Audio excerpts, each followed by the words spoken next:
Sejam todos bem-vindos novamente ao nosso curso de Teoria do Estado Moderno e Contemporâneo. Eu sou o professor Luiz Fernandes Garbosa, é um prazer tê-los aqui conosco. Nós estamos agora na terceira e última aula da Teoria da Democracia. Nas aulas anteriores nós examinamos rapidamente esse conceito de democracia e fizemos algumas distinções, por exemplo, entre democracia antiga, democracia moderna e contemporânea. Na aula anterior nós aprofundamos isso, tentando entender melhor o caráter representativo da democracia moderna, o caráter liberal dessa democracia moderna e também algumas questões relativas ao conceito de sufrágio, ao conceito de voto. Nessa aula nós vamos estudar rapidamente, uma breve panorâmica sobre sistemas eleitorais e sistemas partidários. Esses dois tópicos são absolutamente essenciais. As democracias contemporâneas se baseiam essencialmente nesse instituto dos partidos políticos. E o sistema partidário está diretamente ligado ao sistema eleitoral. Então, embora não dê tempo da gente falar com profundidade, nós vamos dar pelo menos um quadro geral, um panorama geral dos sistemas partidários, dos principais, e dos sistemas eleitorais. Mas nós começamos pelos eleitorais e daí passamos aos sistemas partidários. De modo geral, nós temos dois extremos aqui quando nós vamos falar de sistema eleitoral. Primeiro, o sistema eleitoral é fundamental para qualquer democracia. Como nós vimos, a democracia moderna se baseia na representação política e os cargos, ou pelo menos os principais cargos, como o de parlamentar ou de chefe de governo, normalmente são eletivos. O de chefe de governo, no caso do presidencialismo ou de outros sistemas, não no parlamentarismo, que, como nós já vimos, a escolha é feita pelo parlamento. Mas nos sistemas presidencialistas, o chefe de governo é eleito por voto popular e em todos os sistemas os parlamentos são eleitos.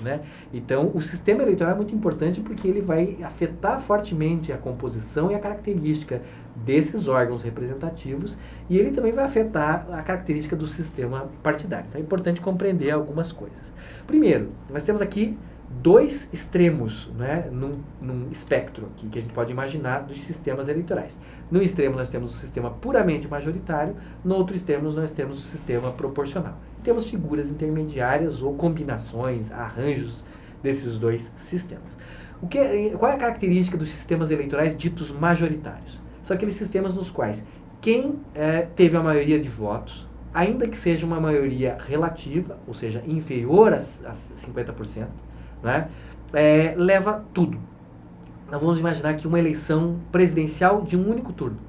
Normalmente o cargo de presidente é um cargo monocrático, unipessoal, ou seja, tem um único titular. E isso faz com que tenha necessariamente que entre os candidatos apenas um deles leve esse cargo na eleição. Existem sistemas nos quais esse cargo é disputado em um único turno de votação.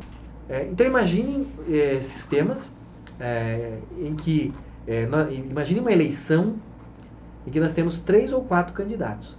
É muito fácil que haja, na apuração dos resultados da eleição, que nós constatemos que um desses candidatos tenha tido, por exemplo, 40% dos votos, o outro cerca de 30%, o outro cerca de 20% e o outro restante dos votos. O que é que nós temos num sistema de eleição majoritária de um único turno? A eleição do candidato teve 40% dos votos, percebe? Ou seja, basta receber a maioria dos votos em um único turno de votação, o candidato está eleito. Então é um sistema muito simples, é um sistema no qual quem tiver a maioria de votos leva.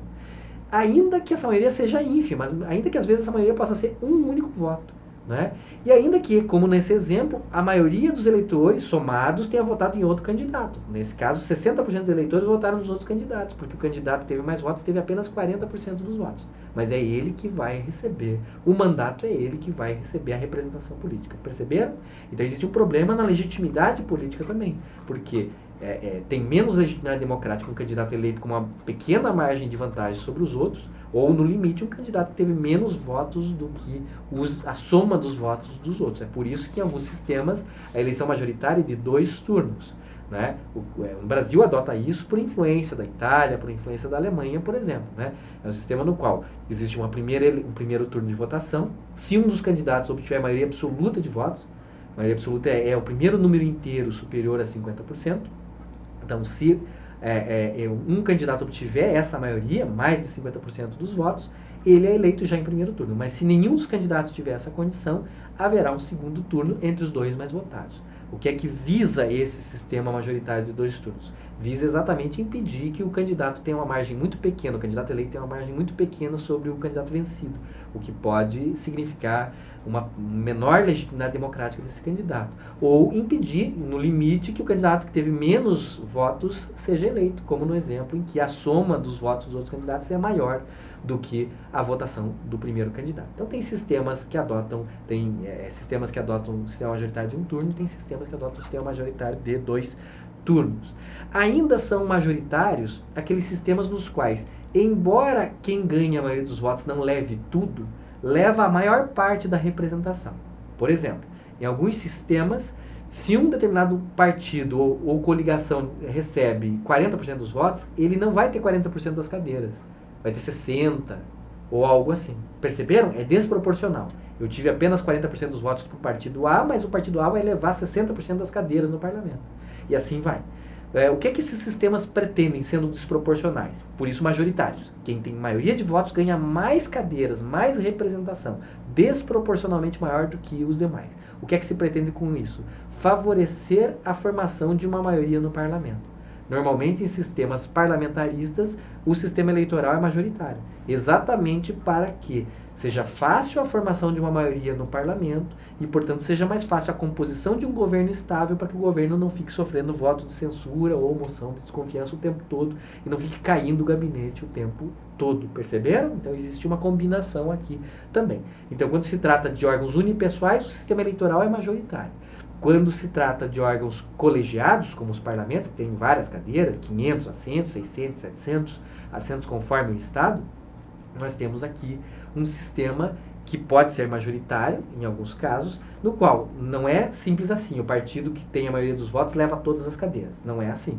Mas é um sistema no qual o partido que tem a maioria dos votos leva uma maioria desproporcionalmente maior de assentos no parlamento. E isso faz com que ele tenha um poder maior dentro do parlamento. É basicamente essa a característica, grosseiramente, dos sistemas chamados majoritários, né? Nós temos ainda os sistemas proporcionais, que, como dito, são o exato oposto dos sistemas majoritários. Né? O que são os sistemas proporcionais? Foram criados aí no início do século XIX, surgem na Bélgica, e de lá se difundem para vários países, e são sistemas nos quais, como o próprio nome indica, se tenta garantir uma certa proporção, uma certa proporcionalidade. De modo que o partido, se o partido A teve, por exemplo, uma votação de 10%, ele vai ter mais ou menos 10% das cadeiras. Se o partido B teve uma votação de mais ou menos 25%, vai ter mais ou menos 25% das cadeiras.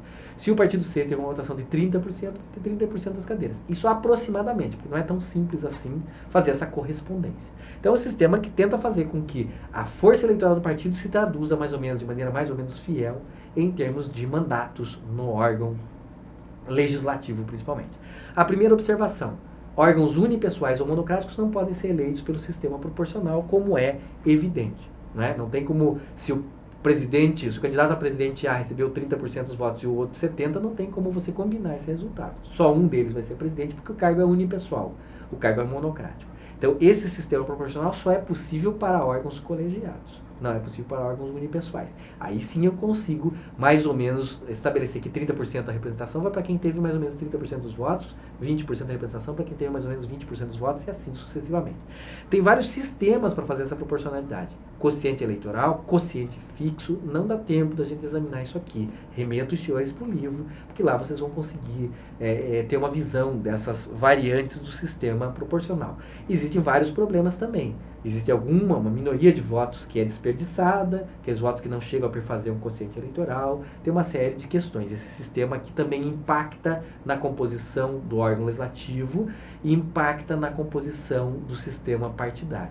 A tendência é que o sistema proporcional fragmente mais o parlamento. Você vai ter um parlamento mais eclético. Né? Se no sistema majoritário você tende a ter um parlamento mais bipolarizado, normalmente dominado por 2 grandes partidos, né? No sistema proporcional você vai ter um parlamento mais fragmentado, vai ter mais tendências políticas dentro do parlamento. E a mesma coisa vai acontecer no sistema partidário, como nós veremos daqui a pouco. Você tenderá a ter em sistemas eleitorais proporcionais um número maior de partidos e em sistemas eleitorais majoritários um número menor de partidos, ok? Além disso, né, desses sistemas principais, majoritário e sistemas proporcionais, nós temos ainda alguns outros sistemas. Estamos vendo nesse slide que está na tela dos senhores e das senhoras, sistemas mistos, né, e o chamado sistema distrital misto, principalmente, é o principal caso dos sistemas mistos, né? Para explicar o sistema distrital misto, temos que explicar o sistema distrital puro, né? Os senhores devem estar notando que eu estou adotando aqui uma classificação diferente da classificação que muitos autores adotam. Muitos autores falam que os sistemas são três, né? Sistemas majoritários, sistemas proporcionais e sistema distrital, que se subdivide em puro e misto. Eu estou adotando uma outra visão aqui. Estou adotando uma visão segundo a qual existem sistemas majoritários, e o sistema majoritário e o sistema distrital puro é um caso do sistema majoritário, e existem sistemas proporcionais e, além desses, os sistemas mistos. E o sistema distrital misto é um caso dos sistemas mistos. Eu vou explicar primeiro o sistema distrital puro e explicar porque eu considero ele um caso do sistema majoritário, para depois explicar para os senhores o sistema distrital misto e explicar porque eu considero ele um caso de sistemas mistos e não um caso de um sistema distrital, genericamente falando. No sistema proporcional, nós temos uma circunscrição eleitoral. Né? Imaginem os senhores um estado da Federação Brasileira, por exemplo, na qual é feita uma eleição, na qual são apuradas as votações de cada partido ou cada coligação, não é? E são apurados quantos deputados, por exemplo, para a Assembleia Legislativa foram eleitos por aquele determinado partido naquela circunscrição eleitoral. Então nós temos ali, se na circunscrição eleitoral toda nós temos, por exemplo, 20% dos votos para um partido, 30% para outro, 40% para outro e assim por diante, nós teremos mais ou menos essa composição refletida no órgão legislativo estadual, como no nosso exemplo aqui, como nós já mencionamos, né? No sistema distrital, isso não acontece. No sistema distrital, essa circunscrição eleitoral, que é o Estado, é dividida em distritos, como o próprio nome diz, sistema distrital. E aqui eu estou falando do sistema distrital puro, em princípio. É dividida em distritos. Dentro de cada distrito, cada partido lança apenas um candidato. Então, vai ter um candidato do partido A, um candidato do partido B, um candidato do partido C. Isso significa, haverão tantos distritos quanto cadeiras no órgão legislativo, por exemplo. Se tem 50 cadeiras no órgão legislativo, terá 50 distritos. Né? Em cada distrito, cada partido lança um candidato. E apenas um desses candidatos, aquele que obtiver a maioria dos votos, e essa maioria pode ser relativa, absoluta, um turno, 2 turnos, mas o candidato que obtiver a maioria dos votos no distrito será o candidato eleito para o órgão legislativo. Perceberam? Isso faz com que dentro de cada distrito a eleição seja majoritária. Se só tem um candidato de cada partido e quem ganha a maioria dos votos é eleito, essa é uma eleição majoritária. Então eu considero que o sistema majoritário, que o sistema distrital puro é um caso do sistema majoritário. E os efeitos do sistema distrital puro sobre o sistema, sobre a composição do órgão legislativo e o sistema partidário são rigorosamente os mesmos efeitos do sistema majoritário. Perceberam? Então nós temos aqui o sistema distrital puro como um caso do sistema majoritário, ok? O sistema distrital misto é uma tentativa de combinação desses sistemas eleitorais. Normalmente, metade das vagas para o órgão legislativo, por exemplo, naquela circunscrição eleitoral, são providas dessa maneira que eu acabo de explicar, por distritos. A circunscrição é dividida em distritos, um distrito para cada uma dessas vagas, haverá uma eleição com um candidato de cada partido dentro de cada distrito, e esse candidato será eleito por maioria dos votos. Mas isso só para metade das vagas do órgão legislativo. A outra metade, o Estado será considerado uma circunscrição única, né, será feita uma votação, e será feita uma apuração por alguns dos métodos do sistema proporcional. E nós teremos uma representação proporcional. Então, metade das cadeiras terão representação proporcional e metade distrital. Perceberam? É uma combinação dos dois sistemas. Tem uma ampla discussão sobre qual desses sistemas é melhor, qual desses sistemas é pior, benefícios e prejuízos de um e de outro sistema.